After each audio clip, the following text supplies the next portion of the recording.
What's up guys, Richard here and welcome to my new English channel. So what is the focus of this channel? Well, the focus is simple. I plan to spend the entirety of the next year developing a game and hopefully releasing it on Steam or on Steam partially and Kickstarter by the end of next year.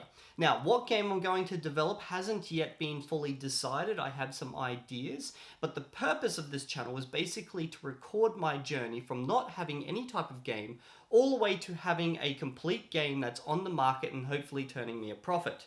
So basically, I will be recording that journey, the successes, the failures, and how I get there. And the purpose is basically threefold. One, so I have a record. Two, so that I can get constant feedback from the community about how to best make this game and what should change and what shouldn't. And three, basically to start preemptively dealing with marketing. Because one big thing that most games fail at is they produce a great game, but they have no marketing. And when you don't have marketing, when it comes time to actually release your game, no one knows about it, no one cares, and it basically dies. So I want to preemptively cover that by starting now and slowly building up this channel over time. Now, what game I will be building? Well, you can probably see on my screen right now something that looks like a dinosaur. Hopefully it looks like a dinosaur. This is not complete, this model. In fact, this is simply a test model I whipped together in Blender. I was just seeing how I would go with something that's organic because I wanted to be able to make something that was kind of like a monster in a sense, and I figured I'd start with a dinosaur. So this thing is only like 20% complete. I've done the basic shape, I've done the basic I guess sculpting of it, but like I haven't done the tail or the arms or anything like that yet. I haven't textured or anything. Then it's got to come rigging and all that, and it's basically just a test process from beginning to end to see how I would go making my own characters, because I want to be able to develop every aspect of this game myself. I wanted to program it, I want to be able to model it, I want to be able to do the sound or design, the marking, the whole lot. The plan is I will do everything basically. I will bring in some friends every now and then who do have expertise in different areas to help out and possibly improve on that and give me feedback. But the idea and the intention is that I produce the game from beginning to end. Now, regarding the community, there are a few things that I need to get done with this game and some rules I need to work within. So one of the rules is I can't go crazy on the amount of characters. Like to put together, let's say, a fully animated walking dinosaur, blah, blah, blah, is probably going to take me 2 weeks when I'm actually good at it. At the moment, I'm a bit slow because I'm not great at Blender. I've only been learning it for a few months now.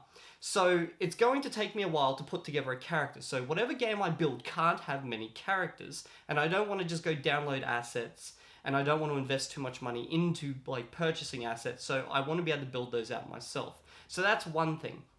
The second thing is it's got to be a game that doesn't require a massive scope to function.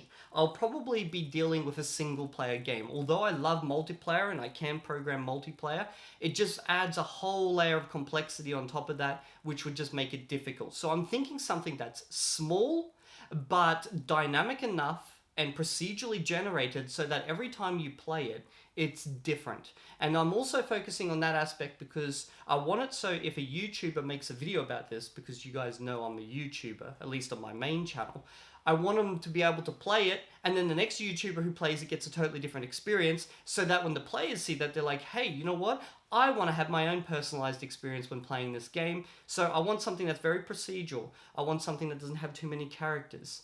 And I want something that can be quite obviously memorable. So what I'm thinking is some type of horror game experience, because with horror games you can hide a lot, and I've done some horror games, like short games before, and they've been not successful within the community, but I've got good feedback, and I'm actually in general a horror game fan.